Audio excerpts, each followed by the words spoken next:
തങ്ങളെ ഇത്രയും വിവാദം കത്തി നിൽക്കുമ്പോ ഇപ്പൊ തങ്ങൾ 21 കുടുംബത്തെ ഏറ്റെടുത്തു. ഏകദേശം 2 ഹൈന്ദവ മതത്തിലെ സുഹൃത്തുക്കളെ മക്കളെ കല്യാണം നടത്താൻ പോകും. അസ്സലാമു അലൈക്കും വറഹ്മത്തുള്ളാഹി.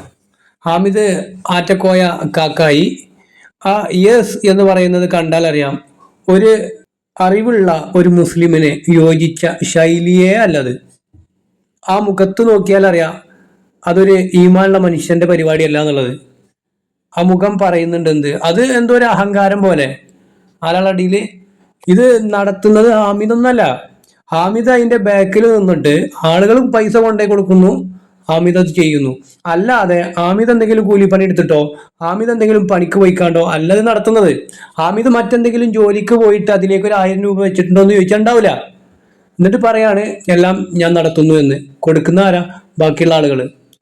എന്തായാലും ബാക്കി കൂടി കേൾക്കാം. ഇപ്പം തന്നെ അനാഥ കുട്ടികളെ ഏറ്റെടുക്കുന്നു. എങ്ങനെയാണ് തങ്ങൾ ഈ ഒരു സമയത്ത് ഇങ്ങനെ ചെയ്യാനുള്ള ധൈര്യം തങ്ങൾക്ക് എങ്ങനെ കിട്ടുന്നത്? അതിന് എനിക്കിതുവരെ പ്രശ്നങ്ങൾ ഉണ്ടായിട്ടില്ലല്ലോ. മൂപ്പര് പുതിയൊരു നയവുമായിട്ട് ഇറങ്ങിക്കണം. മൂപ്പർക്കെതിരെ പറയുന്നവരൊക്കെ എന്ത് ചെയ്യണം? കേസ് കൊടുക്കണം. അതിന് മൂപ്പർക്കെതിരെ ആ വ്യക്തിത്വത്തിന് ആരും ഇവിടെ പറയുന്നില്ല. വ്യക്തിപരമായിട്ട് ആരും മൂപ്പരെ അവഹേളിക്കാനും പോകുന്നില്ല. മൂപ്പര് പറയുന്ന കാര്യങ്ങൾ ഇസ്ലാമിന്റെ പേരിൽ, അള്ളാഹുവിന്റെ പ്രവാചകന്റെ പേരിലായതുകൊണ്ട് മാത്രമാണ് അതിനെ പ്രതിഷേധിക്കുന്നതും അതിനോട് പ്രതിഷേധം രേഖപ്പെടുത്തുന്നതും. എന്താ പറഞ്ഞേ? ഒരു പ്രത്യേകത ഉണ്ടായിട്ടില്ലല്ലോ. അതന്നെയാണ് ഇപ്പൊ ഞങ്ങളും പറയണത്. നിങ്ങൾക്കൊരു പ്രത്യേകത ഇല്ലാന്ന്. അത് നിങ്ങളോട് മനസ്സിലാക്കിയ കഴിഞ്ഞ കാര്യം. നിങ്ങളെ ചോദ്യം പ്രസക്തി ഇല്ല. കാരണം ഏതിന്റെ ഇടയിൽ വിവാദത്തിന്റെ വിഷയമാണെങ്കിൽ അത് യൂട്യൂബർമാരായ വിവാദങ്ങള്. എന്നെ സംബന്ധിച്ച് എന്റെ ലൈവിൽ ആള് കുറവില്ല, എന്റെ വീട്ടിലേക്ക് വരുന്ന ആളുകളെ കുറവില്ല. പിന്നെ എനിക്കെന്താ പ്രശ്നം? എനിക്കൊന്നുമില്ല. ഇപ്പോൾ എത്തിയ മക്കൾക്ക് കൊടുക്കും, പാവങ്ങൾ കൊടുക്കുന്നുണ്ട്, ആൾക്കാർ ഇങ്ങനെ കൊടുന്നു നമ്മളെ. അത് നിങ്ങൾ പറഞ്ഞു നന്നായി. നിങ്ങളെ കാട്ടിലും നിങ്ങളെ പരിപാടികളൊക്കെ കണ്ടാല്, കാട്ടിക്കൂട്ടലും കണ്ടാല് നിങ്ങൾ സ്വന്തം പൈസ എടുത്തിട്ട് ചെയ്യണതാണ് ഇതൊക്കെ എന്ന് തോന്നിപ്പോകും. ആളുകളെടുത്ത് പൈസ വാങ്ങിയിട്ട് നിങ്ങൾ മറ്റുള്ളവരെ സഹായിക്കുന്നു. അത് എന്ത് ചെയ്യുക? പുറത്ത് വിട്ടിട്ട് അതിങ്ങനെ ആളുകളുടെ ഇടയ്ക്ക് ലൈവ് ആക്കിയിട്ടും വീഡിയോ എടുത്ത് വിട്ടിട്ട് നിങ്ങൾ എന്ത് ചെയ്യാണ്? വീണ്ടും ഡിമാൻഡ് കൂട്ടുക. എന്തിനാണ് ഇപ്പം അതിന്റെ ആവശ്യം? നിങ്ങളെടുത്ത് ആളുകൾ കൊടുന്നേരുണ്ടെങ്കിൽ അത് മറ്റുള്ളവർക്ക് കൊടുക്കുമ്പോൾ നിങ്ങൾ എന്തിനാണ് ആളുകളെ കാണിക്കുന്നത്? വീണ്ടും കൊടുന്നേരാനല്ലേ. അപ്പൊ ഇതിന്നൊക്കെ നിങ്ങൾ കുറേശ്ശെ കൈപ്പറ്റുക എന്നല്ലാതെ ഇതിലേക്ക് നിങ്ങൾ എന്ത് കൊടുത്തു എന്നാണ് ചോദ്യം. നിങ്ങളെ വിമർശിക്കുന്നവർക്കെതിരെ കേസ് കൊടുത്തിട്ടും പരാതി കൊടുത്തിട്ടൊന്നും കാര്യമില്ല. നിങ്ങൾ ആദ്യം എന്ത് ചെയ്യും? ഇസ്ലാമിന് യോജിച്ച പ്രവർത്തനങ്ങൾ ചെയ്യാൻ നോക്കി. ഒരു കൈയോട് കിട്ടുമ്പോൾ മറ്റേ കൈയോട് നമ്മൾ കൊടുക്കുന്നു. തങ്ങൾ ഈ വിജയത്തിന് രഹസ്യം എന്താണ്?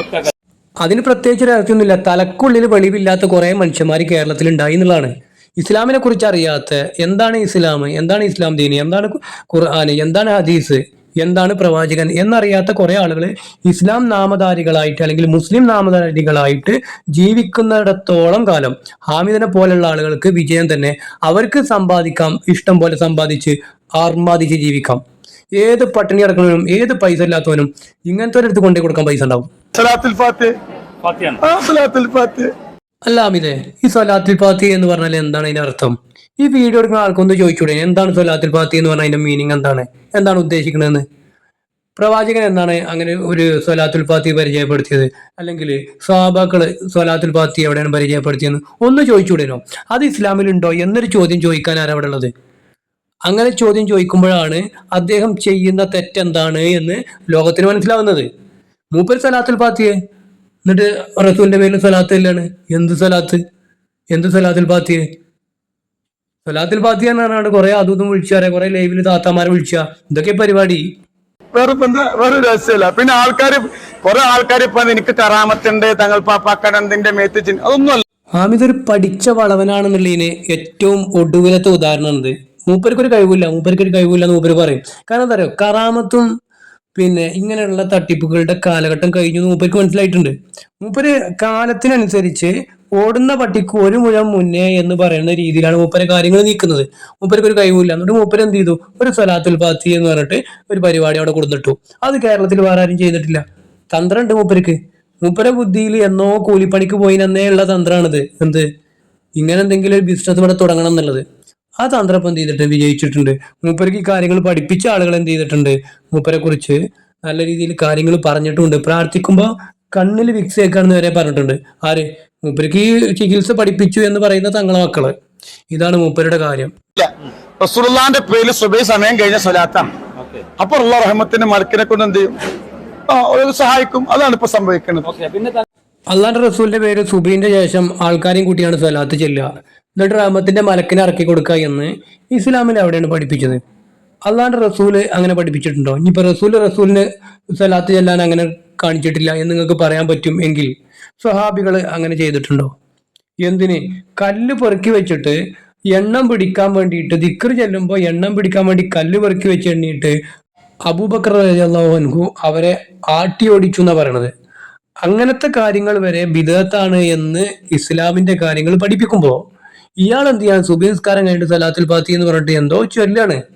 അത് എന്ത് സ്വലാത്താണ്, ആര് പഠിപ്പിച്ചു എന്നുള്ളത് മൂപ്പര് ആരോടും പറയില്ല. അത് ആരെവിടുന്ന് കിട്ടിയെന്ന് മൂപ്പര് പറയില്ല. കാരണം അത് ഇസ്ലാമിനുള്ള കാര്യമല്ല. ഇസ്ലാമിലുള്ള കാര്യമാണെങ്കിൽ അത് എവിടുന്ന് കിട്ടി, ആര് കൊടുത്തു, എവിടുന്ന് വന്നു എന്നുള്ളത് പറയാം. കാരണം ഒന്നെങ്കിൽ ഹദീസിലുണ്ടാവും, അല്ലെങ്കിൽ ആയത്തിലുണ്ടാവും.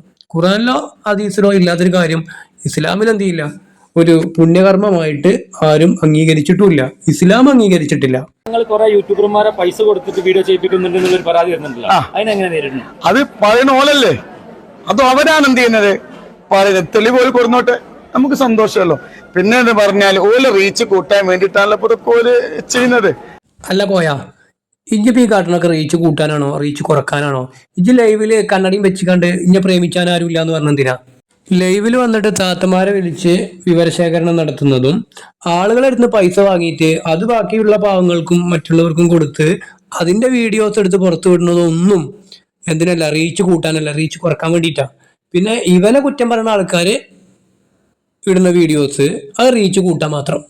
ഇവ വലിയ ആത്മീയ നേതാവും മുസാഫിന്റെ നടുക്കല കണ്ടു. എവിടുന്നവനൊക്കെ വരുന്നത്?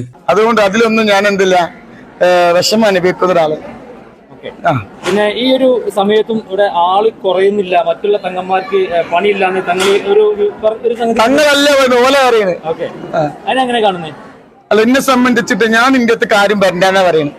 സാക്ഷര കേരളത്തിലെ ഇസ്ലാമിനെ കുറിച്ച് അറിവില്ലാത്ത മനുഷ്യന്മാര് ഇസ്ലാമിന്റെ പേരിൽ നടക്കുന്നിടത്തോളം കാലം, മുസ്ലിം പേരിട്ട് നടക്കുന്നിടത്തോളം കാലം, ഹാമിദ് എന്ന് പറയുന്ന ആള് വീട്ടിക്ക് വരണ്ടെന്ന് പറഞ്ഞിട്ടും കാര്യമില്ല, തച്ചാട്ടിയിട്ടും കാര്യമില്ല.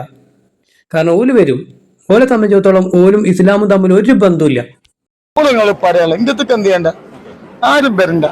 കാരണം എന്താ വെച്ചാല് നമുക്കൊക്കെ അള്ളാഹു ജീവിക്കാൻ വേണ്ടി ചെറിയ ചെറിയ നാമത്തെ റബ്ബ് തന്നിട്ടുണ്ട്. അപ്പൊ ഇജ്ജി ആൾക്കാരെ നിന്ന് കണ്ണിൽ വിക്സേജ് എന്നുള്ള ഒഴിച്ചുകാണ്ട് പൈസ വാങ്ങണ പൈസ എന്നല്ലാതെ എന്ത് നിയമത്താണ് ഹാമിദ് എനിക്കുള്ളത്? ഇജ്ജൊന്ന് പറഞ്ഞ എവിടെയായിരുന്നു ഈ കൊറോണക്ക് മുമ്പ് അന്റെ നിയമത്ത് ഉണ്ടായിരുന്നത്? കൊറോണക്ക് മുമ്പ് അനക്കുണ്ടായിരുന്ന നിയമത്ത് ഇജ്ജൊന്ന് കാണിച്ചു തരുമോ? കൊറോണക്ക് ശേഷം ഇജ്ജി കണ്ണിൽ വിക്സും തേച്ച് കരഞ്ഞുകൊണ്ട് ആൾക്കാരെ പറ്റിച്ചിട്ട് ഉണ്ടാക്കിയ പൈസ അല്ലാതെ എന്ത് നിയമത്ത് എനിക്കുള്ളത് ഒന്ന് കാണിച്ചു തന്നാ. അതുകൊണ്ട് നിങ്ങൾ എല്ലാ തങ്ങമാത്തക്കും പോയിക്കോളി, ഓൾക്ക് അള്ളാഹു നിയമത്തിയിട്ടില്ലേ.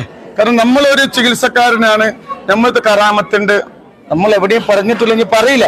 സ്വലാത്തുൽ ഫാത്തിന് എന്തുണ്ട്, കറാമത്തുകളുണ്ട്. അപ്പൊ അതിന്റെ പ്രതിഫലം കൊണ്ട് എന്ത് ചെയ്യുന്നു, വരുന്നവർക്ക് അല്ലാഹു ശിഫ നൽകുന്നു. സ്വലാത്തുൽ ഫാത്തിന്റെ കറാമത്ത് കൊണ്ട് അള്ളാന്റെ റസൂല് ഒരസുഖം മാറ്റിയത്, പ്രവാചകന്റെ സ്വഹാബത്ത് ഒരസുഖം മാറ്റിയത് ഈ പറഞ്ഞ ഹാമിദ് കാണിച്ചു തരാണെങ്കിൽ ഓൻ പറഞ്ഞ പണി നടക്കും. ഹാമിദെ, കളവ് പറയണീന്, ഇസ്ലാമിനെതിരെ കളവ് പറയണീന് ഒരു പരിധി ഉണ്ട്. ഇസ്ലാമിനെതിരെ അല്ലെങ്കിൽ ഇസ്ലാമാണ് എന്ന് പറഞ്ഞ് ഇസ്ലാമിനെ കൊഞ്ഞനം കുത്തിയിട്ട് ആർക്കെതിരെ കേസ് കൊടുത്തിട്ടും കാര്യമില്ല, അന്നെ വെറുതെ വിടൂല. വേറൊരു ഇതൊന്നും നമുക്കെത്തില്ല.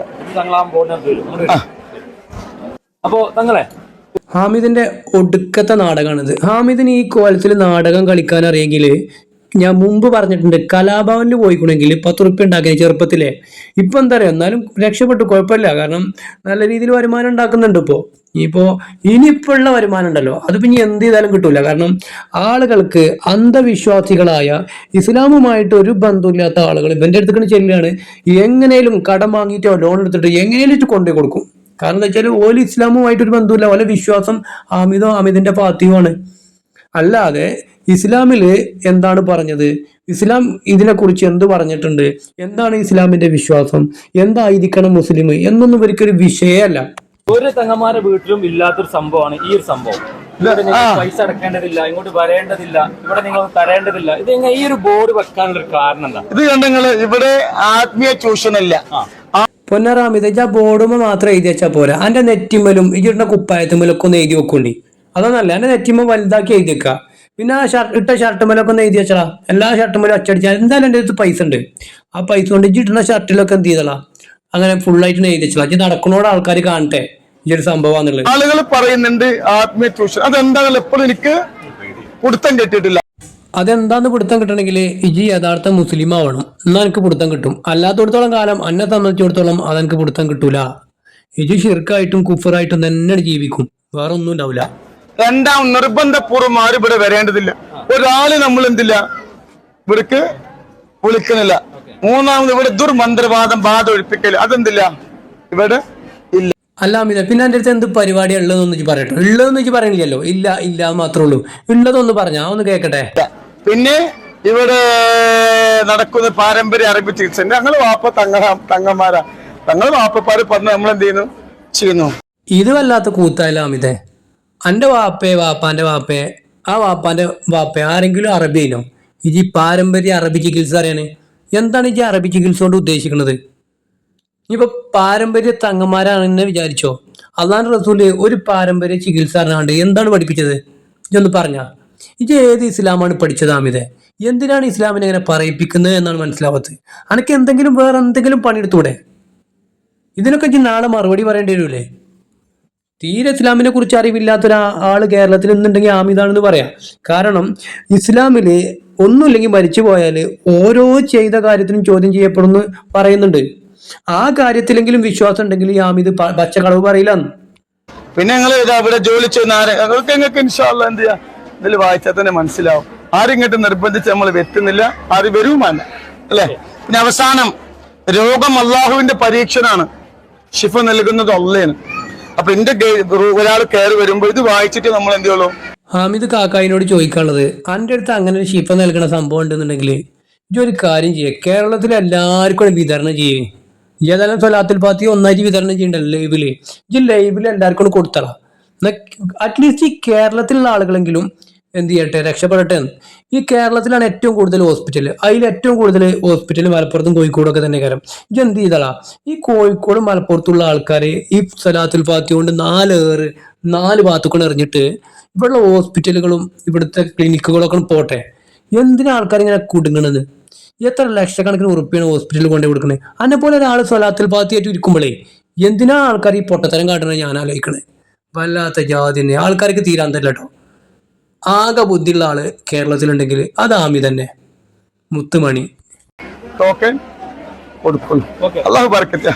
പിന്നെ തങ്ങള് ഒരു കേസുമായി ഒരു സംഗതി പെട്ടിരുന്നല്ലോ ഈ റമദാനില് ഒരു സ്ത്രീയുമായിട്ട്. തെറ്റാണ്. ഖുർആൻ ഓതിയാണ് തെറ്റിച്ചു കണ്ട് ഞാൻ അങ്ങനെ ഓതിയിട്ടേ ഇല്ല എന്ന് പറഞ്ഞ് ആദ്യം ഞാൻ ഓതിയത് ട്രോളർമാർക്ക് ട്രോളാൻ വേണ്ടിയാണ്, തെറ്റിച്ച് ഓതിയാണെന്ന് പറഞ്ഞു. പിന്നെ ഞാൻ അങ്ങനെ ഓതിയിട്ട് തന്നെ ഇല്ല എന്ന് കളവ് പറഞ്ഞ് പച്ച കളവ് ഖുർആന്റെ പേരിൽ പറഞ്ഞ മനുഷ്യന് തെറ്റാണെന്ന് 3 അക്ഷരം പറയാൻ വലിയ ബുദ്ധിമുട്ടുണ്ടോ? എന്തിനാണ് ആമിത് എങ്ങനെ കളവ് പറയണത്?